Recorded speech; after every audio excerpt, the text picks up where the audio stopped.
Halo, jumpa lagi teman-teman remaja. Bagaimana kabarnya hari ini?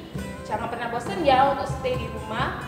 Dan jangan lupa kita selalu bersyukur pada Tuhan Yesus Kristus yang sudah memberikan kita kehidupan sampai hari ini. Mbak Mutia, kayaknya hari ini itu adalah hari yang paling penting bagi umat Kristen di seluruh dunia. Hari apa ya? Ya betul sekali, hari ini adalah hari Jumat Agung, di mana kita semua sebagai umat Kristiani memperingati sebagai kematian Tuhan Yesus Kristus. Tuhan Yesus Kristus mati untuk menebus dosa manusia. Nah, selanjutnya kita akan memperingati hadirat Tuhan Yesus dengan kita menyanyikan lagu Bagi Dia.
Nah teman-teman, setelah kita menyanyikan lagu tadi, saatnya kita memasuki firman Tuhan. Tapi sebelum itu, marilah kita berdoa terlebih dahulu.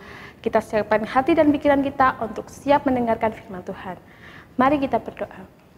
Tuhan Yesus, terima kasih karena Engkau telah memberikan kami nafas kehidupan sampai pada hari ini.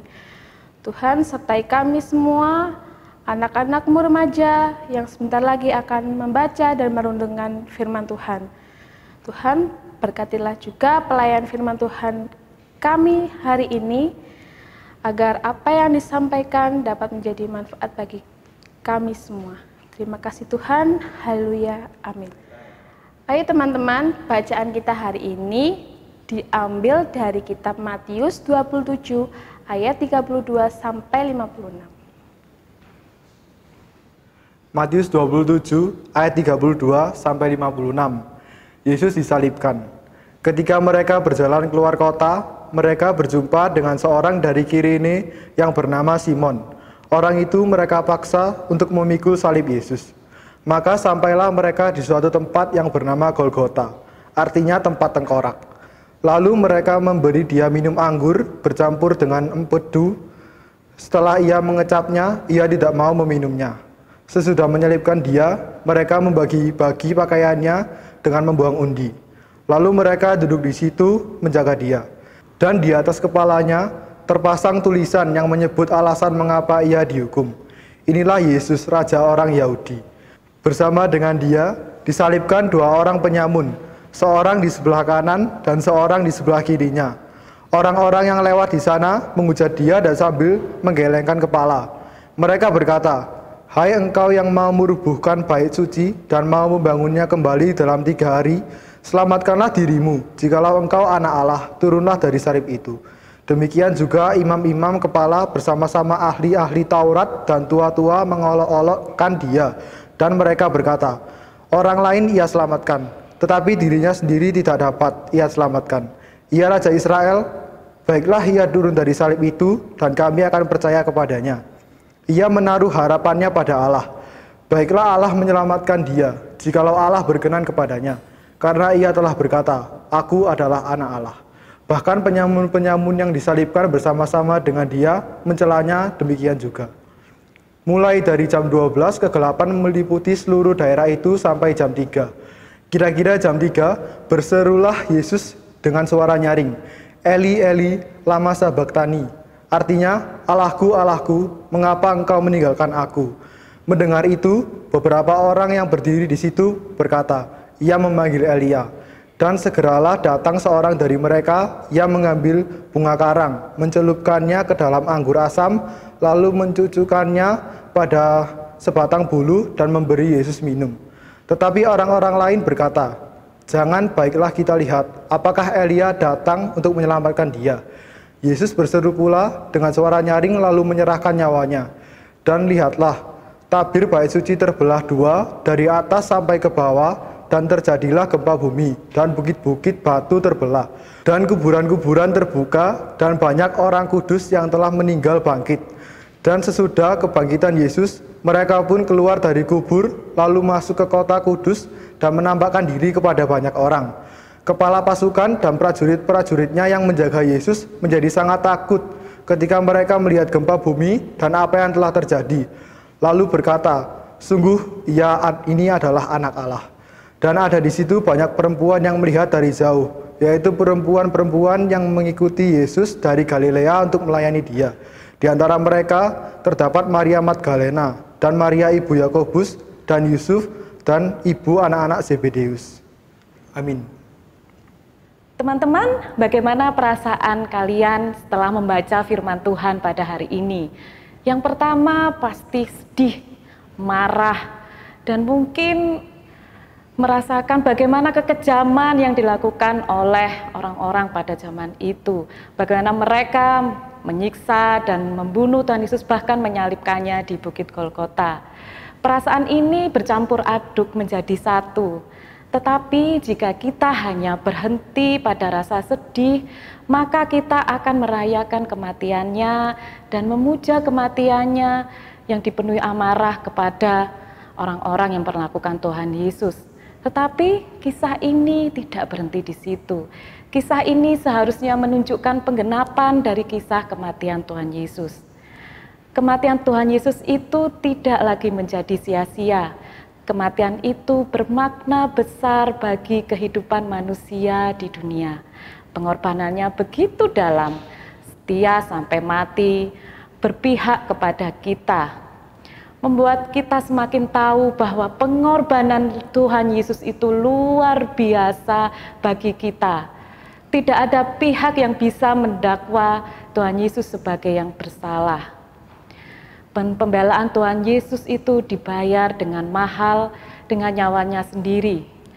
Supaya jangan pula kita merasakan pengorbanan, jangan pula kita merasakan apa yang ditimpakan kepada Tuhan Yesus kepada kita. Cintanya kepada kita itu luar biasa, seperti cintanya kepada dirinya sendiri. Dan kita tahu bahwa Tuhan Yesus itu mati dan mengorbankan nyawanya bagi kita. Teman-teman, sebagai remaja tentu ada banyak tantangan dalam pelayanan kita. Dalam kondisi yang seperti ini, kira-kira masih bisa nggak kita melayani? Jawabannya adalah tentu bisa.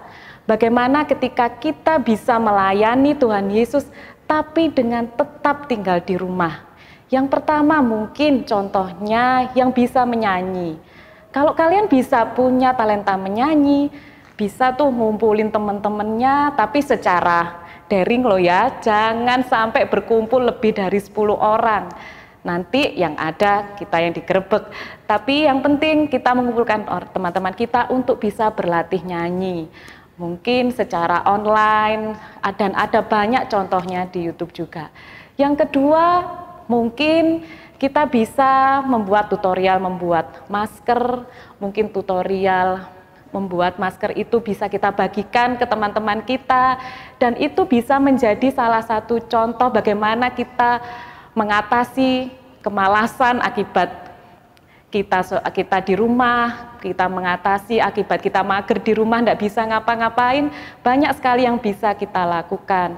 Mungkin juga mengajak teman-teman yang dari remaja-remaja lain, ayo dong kita, mungkin satu orang bisa membawa nasi bungkus 1, 2 nasi bungkus bisa dibagikan ke tetangga sekitar kita.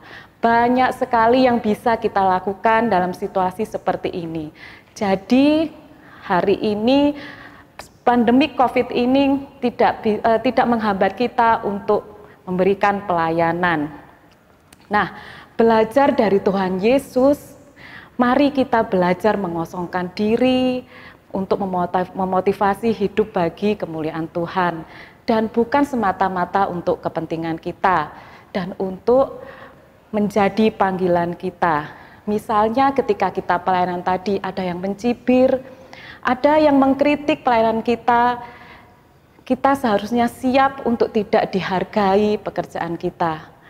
Mari kita terus berpelayanan sambil memberi diri. Tidak ringan memang, tapi posisi itu juga tidak berat. Sebab tergantung motivasi apa yang kita miliki. Sebab ketika kita melakukan dengan penuh cinta, maka cinta akan menjadi motivator yang penggerak yang kuat juga. Bahkan ketika kita berhadapan dengan tantangan. Amin. Nah teman-teman, tadi kita kan sudah mendengarkan firman Tuhan. Saatnya kita mengumpulkan persembahan. Untuk itu, mari kita nyanyikan lagu Sungguh Ku Bangga Bapa.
Teman-teman, pada saat ini kita akan menaikkan doa-doa syafaat kita. Untuk itu kita siapkan hati kita tundukkan kepala, mari kita berdoa.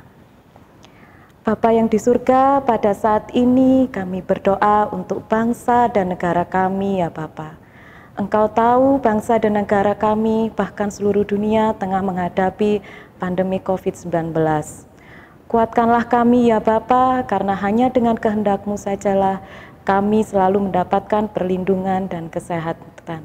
Selanjutnya kami berdoa untuk gereja kami, supaya tetap bisa menjadi saksi-Mu di tengah kondisi saat ini.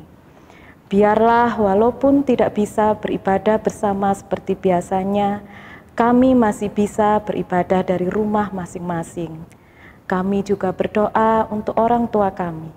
Kiranya dalam situasi ini Tuhan masih menyertai dan melindungi orang tua kami dan juga memberikan kesehatan kepada papa dan mama kami. Dan kami juga berdoa untuk sekolah dan guru-guru kami yang mengajar kami secara online. Kiranya masih bisa membimbing kami melalui tugas yang diberikan. Dan untuk kami berdoa supaya Tuhan tetap memberi semangat kepada kami, supaya kami selalu diberikan kekuatan dan kesehatan dalam menjalani kami ini semua. Kami juga berdoa untuk persembahan kami yang akan kami serahkan ke gereja nanti. Tuhan berkati persembahan ini, Tuhan juga berkati tangan-tangan yang mengelola persembahan ini. Dalam nama Tuhan Yesus, kami sudah berdoa dan mengucap syukur. Haleluya, amin. Hai teman-teman, demikianlah rangkaian ibadah dalam rangka Jumat Agung. Jangan lupa untuk selalu patuhi orang tua dan anjuran pemerintah untuk tetap di rumah. Selamat menghayati Jumat Agung. Tuhan Yesus memberkati.